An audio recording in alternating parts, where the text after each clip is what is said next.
बेटा आज हम पढ़ेंगे फिजिक्स में कुछ न्यूमेरिकल जो Coulomb's law of dielectric constant के ऊपर है। ठीक है, तो अपना जो फर्स्ट न्यूमेरिकल है वो देख रहे हैं हम। तो अपना जो फर्स्ट न्यूमेरिकल है कूलम्ब्स लॉ के ऊपर है वो क्या है, फाइंड एफ ई का meaning electric force if two charges plus 10 microcoulomb are placed distance of 2 meter. ये अपने पास कोई भी दो चार्ज है, फर्स्ट है Q1 जो कितना है 10 माइक्रोकूलम और सेकंड क्या है Q2 वो भी कितना है 10 माइक्रोकूलम। उनके बीच की जो डिस्टेंस वो में दे रखी है 2 मीटर। तो R कितना हुआ 2 मीटर। पूछा क्या है, फाइंड इलेक्ट्रिक फोर्स। तो इलेक्ट्रिक फोर्स का जो फॉर्मूला है वो आपको पता है, ये कूलम्ब्स लॉ के हिसाब से 1/4πε0 Q1 Q2/r²। तो यहाँ पे 1/4πε0 की वैल्यू हमने पढ़ी थी, कितनी होती है 10 9 × 10⁻9। Q1 की वैल्यू 10 माइक्रोकूलम है, तो माइक्रो होता है 10⁻⁻6 और Q2 भी कितना है 10 माइक्रोकूलम, तो सेम वैल्यू रखेंगे। डिवाइड में R², तो R की वैल्यू होती है 2, तो 2 × 2।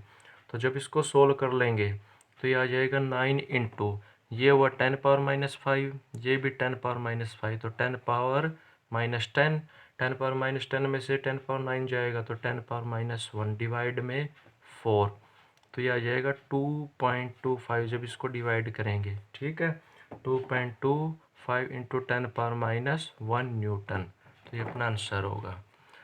अब देखते हैं अपना जो सेकंड न्यूमेरिकल है। सेकंड न्यूमेरिकल में क्या पूछा आपसे, फाइंड रेशो ऑफ, आपसे रेशो पूछे किसकी, इलेक्ट्रिक फोर्स की, किससे, ग्रेविटेशनल फोर्स से। कब, जब हम लेके चलो एक बार प्रोटॉन प्रोटॉन को, जो चार्ज Q1 है वो प्रोटॉन होगा और Q2 भी प्रोटॉन। दूसरी बार प्रोटॉन इलेक्ट्रॉन के बारे में, तीसरी बार इलेक्ट्रॉन इलेक्ट्रॉन। तो अपना जो फर्स्ट पार्ट है वो लेके चल रहे हैं, तो यहाँ पे हम लेके चले प्रोटॉन प्रोटॉन की बात है। तो Fe/Fg पूछा है, तो Fe का मीनिंग इलेक्ट्रिक फोर्स जो क्या होता है 1/4πε0 Q1 Q2/r²। दूसरी बार कौन सा होगा यहाँ पे, ये ग्रेविटेशनल फोर्स। अब ग्रेविटेशनल फोर्स है तो ये रेशो है ना, तो इसलिए इसको डिवाइड करेंगे। तो डिवाइड करेंगे तो ग्रेविटेशनल फोर्स का फॉर्मूला क्या होता है, ग्रेविटेशनल फोर्स का फॉर्मूला होता है Gm1m2/r²। तो यहाँ पे हमने रेशो के हिसाब से, फॉर्मूले के हिसाब से यहाँ पे रख दी वैल्यू। अब यहाँ पे जो 1/4πε0 है इसकी वैल्यू कितनी होती है, इसकी वैल्यू होती है 9 × 10⁻9। अब Q1 क्या है, चार्ज ऑन प्रोटॉन, और प्रोटॉन पे कितना चार्ज होता है 1.6 10⁻−19। Q2 का मीनिंग चार्ज ऑन प्रोटॉन, दूसरा भी प्रोटॉन है तो दोनों ही प्रोटॉन है, तो यही वैल्यू होगी 1.6 10⁻−19 डिवाइड में। अब यहाँ पे देखो R² से तो R² कट ही जाएगा, तो डिवाइड में G, और G की वैल्यू, G क्या होता है ग्रेविटेशनल कांस्टेंट, और इसकी वैल्यू हमने पढ़ी थी +1 में। तो जो ग्रेविटेशनल कांस्टेंट होता है इसकी वैल्यू कितनी होती है 1.67 10⁻11।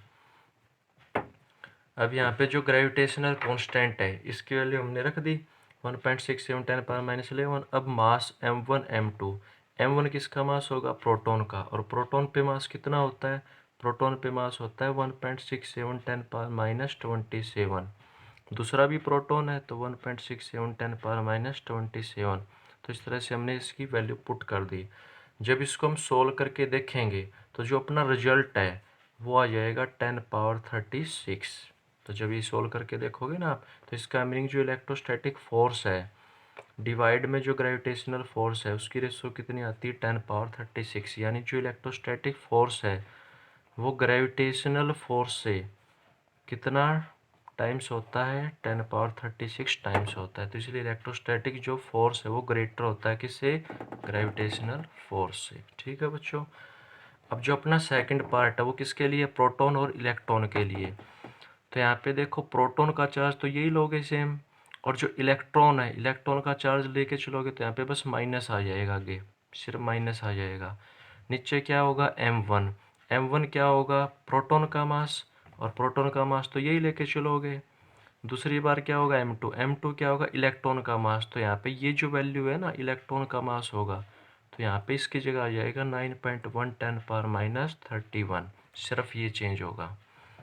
तीसरे पार्ट में इलेक्ट्रॉन इलेक्ट्रॉन है तो चार्ज तो यही रहेगा, दोनों चार्ज माइनस में होंगे, और जो M1 M2 इलेक्ट्रॉन इलेक्ट्रॉन के हिसाब से जो मास लेके चलोगे वो M1 भी ये वैल्यू होगी और M2 भी ये वैल्यू होगी। तो सेकंड पार्ट का जो अपना आंसर आएगा वो आएगा Fe/Fg, वो होता है 10^39।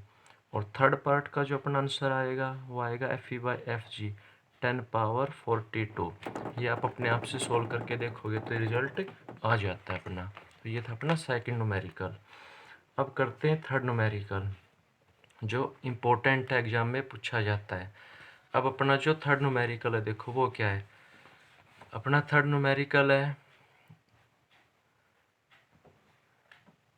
If distance between two charges, दो चार्ज के बीच की जो डिस्टेंस है बिकम डबल, उसको क्या कर दिया, डबल कर दिया। तो फाइंड न्यू फोर्स, तो नया फोर्स क्या होगा। तो यहाँ पे हमने डिस्टेंस को डबल किया है, ठीक है। तो डिस्टेंस को डबल करेंगे तो न्यू फोर्स क्या होगा। तो फोर्स का जो फॉर्मूला होता है देखो वो क्या होता है, वो होता है F=1/4πε0 Q1 Q2/r²। यहाँ पे ये जो फोर्स होता है ना, ये कौन सा फोर्स होता है, तो ये होता है इलेक्ट्रिक फोर्स। जो फोर्स पूछा जाएगा आपसे वो कौन सा फोर्स है, यहाँ पे इलेक्ट्रिक फोर्स। तो डिस्टेंस को डबल करेंगे तो फोर्स क्या होगा। तो यहाँ पे देखो अगर आप डिस्टेंस को डबल करते हो तो डिस्टेंस को जब डबल करोगे तो एक नया फोर्स बनेगा, वो होगा F'। तो वो क्या होगा 1/4πε0। चार्ज तो सेम है, चार्ज के बारे में कुछ भी नहीं बोला तो सेम रखेंगे। तो यहाँ पे डिस्टेंस डबल करोगे तो आर की जगह क्या आ जाएगा 2r, और इसका क्या होगा स्क्वायर। तो जब सोल्व कर दोगे तो 1/4πε0 Q1 Q2/4r² हो जाएगा। अब आप इस 4 को अलग से रखोगे, जब 4 को अलग से रखोगे तो F' किसके इक्वल हो जाएगा, F' इक्वल टू, अब ये है ना 1/4πε0 Q1 Q2/r², ये किसके इक्वल था, ये था अपना F के इक्वल। तो इसकी जगह तो F आ जाएगा, डिवाइड में नीचे क्या होगा 4। तो इसका मतलब अब जो नया फोर्स होगा वो पहले वाले फोर्स का 1/4 होगा, ठीक है। तो ये अपना आंसर होगा 1/4 आ जाएगा। अब देख रहे हैं फोर्थ क्वेश्चन। अब अपना जो फोर्थ क्वेश्चन है यहाँ पे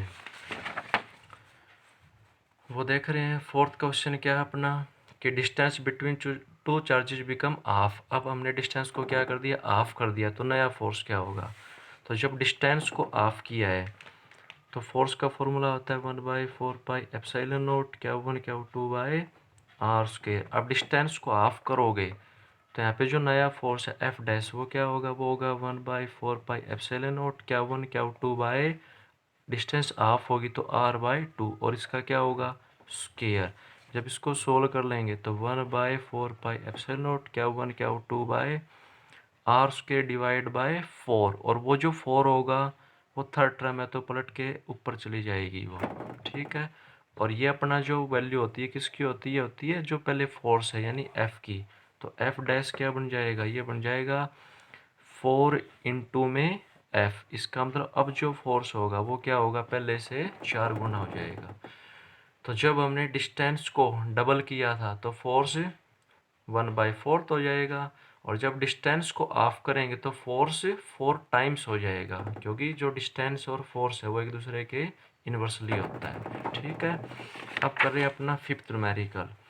अब जो अपना फिफ्थ न्यूमेरिकल है वो क्या है, इफ़ बोथ चार्जेज, कोई भी दो चार्ज है, if both charges become double, दोनों चार्ज को हमने डबल कर दिया, Q1 को भी डबल किया, Q2 को भी डबल किया, और डिस्टेंस को क्या कर दिया हाफ, तो नया फोर्स क्या होगा, न्यू फोर्स क्या होगा।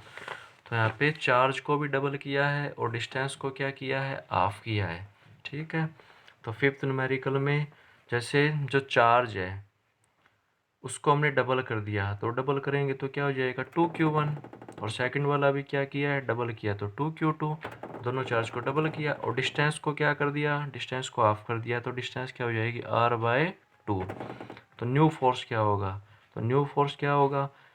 अब देखो फोर्स का फॉर्मूला क्या होता है, F का फॉर्मूला होता है 1/4πε0 Q1 Q2/r²। हमें बताना न्यू फोर्स F'।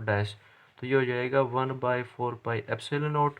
अब Q1 क्या कर दिया हमने डबल, तो 2Q2 2Q1 आ जाएगा, Q2 भी डबल किया तो 2Q2 आ जाएगा, और डिस्टेंस को हाफ किया है तो r/2 का होल स्क्वायर आ जाएगा। जब इसको सोल्व करेंगे तो 1/4πε0 2 इंटू 2 कितना हो जाएगा 4। इसको आगे अलग से लिख देंगे Q1 Q2 और डबल करने से क्या बना 4 बना। डिवाइड में नीचे क्या होगा आर स्क्वेयर और 2 का स्क्वेयर करोगे 4, जो फोर्थ टर्म है और थर्ड टर्म है तो इसलिए वो ऊपर जाएगी। तो एफ डैश क्या बन जाएगा अपना, एफ डैश बन जाएगा इसकी जगह तो क्या रखेंगे एफ, और 4 इंटू 4 16, तो 16 इंटू एफ। तो अपना जो न्यू फोर्स होगा वो पहले से 16 टाइम्स हो जाएगा। तो बच्चों इस तरह से हमने ये कूलम्ब्स लॉ से रिलेटेड कुछ न्यूमेरिकल किए हैं। तो आज इतना ही, बाकी कल करते हैं।